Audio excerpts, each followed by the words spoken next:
All right, welcome everyone. This is our mock interview series, and I'm Rajneesh Gupta, and with me I have Jamin Pathak. Uh, Jamin will be the interviewer, as you know the process, and I'll be the candidate. He will be asking me a few questions, and I have to answer that. Okay. So before we get started with it, make sure you subscribe the channel and press the bell icon if you are an existing subscriber so that you get notified immediately the moment we publish the video. Okay. And so let's get started. Hi, Jamin. How are you? I'm good, Rajneesh. How are you? I'm good too. Thank you so much. Yeah. So, Rajneesh, my first question is on acceptable level of risk. What Uh-huh. is acceptable level of risk?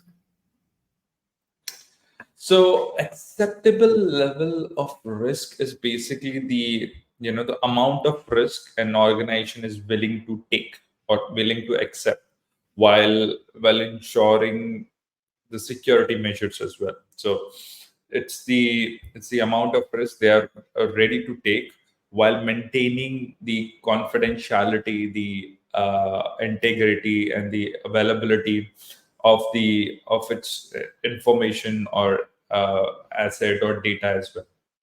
Okay, for example, let's say a software company. Okay, a software company is about to launch a new product online, right, for all their customers in the world globally, right? So, as a security analyst or GRC analyst or information security analyst, I would assess the risk associated with that platform, such as potential unauthorized access to the customer data, or maybe possible system breaches or service interruption.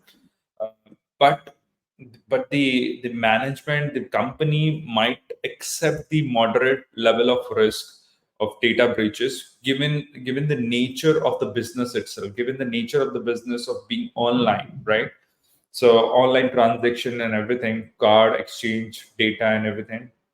But this can be compensated with the by implementing the robust security measures like encryption, by installing the web application firewall, by implementing security monitoring, by implementing IPS, IDS, and all those best practices. So that's basically the acceptable level of risk. It's basically the risk that company digests while maintaining the enough security controls, because at the end they have to do the business, right? So no pain, no gain. That's correct. Okay. So, Rajneesh, then how do you determine this acceptable level of risk for any organization? Uh, well, based on my experience, we determine the acceptable level of risk. It's that there's no software, there's no uh, tabs that we can use and we get the outcome, um, because it involves the understanding of organization objective, the risk appetite, different regulatory compliance and environment as well. So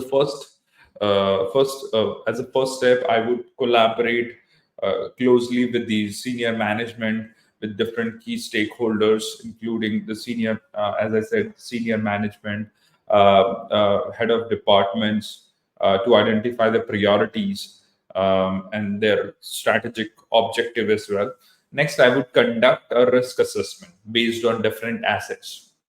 For example, as a part of risk assessment, I'll look into what all asset we have, including customer data, business partner data, vendor data, servers or databases where those data is actually stored.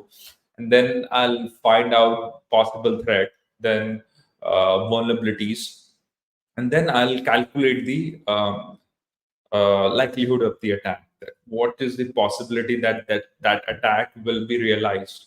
And then, if let's say it happened last year, so the possibility is higher, right? And I also find out the impact of the attack. Maybe if the attack is actually get realized, what would be the loss? Is it in the dollars, or is it also the reputation loss, or trust lost, all those stuff. So that can be calculated, and based on that I get the risk value.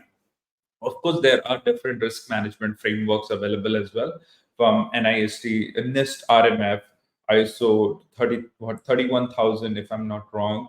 And then once we calculate the risk, then I would actually quantify the risk based on, as I said earlier, based on the likelihood of the attack and threat. And because by calculating it, we get the risk value. Maybe it's a high, medium, low, or maybe based on numbers, maybe from the range of 1 to 10. So if we get the higher value, then we have a higher risk for that asset, and then we can uh, uh, compare the risk against the organization risk appetite, and then we can decide if we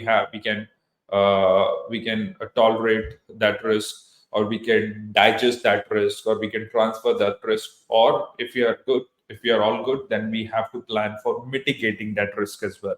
So that based on this we decide what is the risk level of risk, acceptable level of risk for any organization, because that's happened based on the experience. Because once we calculated the risk value, we can compare it with the assess risk with the organization risk appetite, and then the tolerance threshold value to determine which risks are acceptable and which require more attention, right? So that's how it is actually calculated. So yeah. Okay, got it. Yeah. So yeah, Rajneesh, this is all I have for today. Thank you. All right, everyone. So this is all we have for today. If you have any question, do let us know in the comment section below. This is me, Rajneesh Gupta, with Jevin Pathak. Bye for now.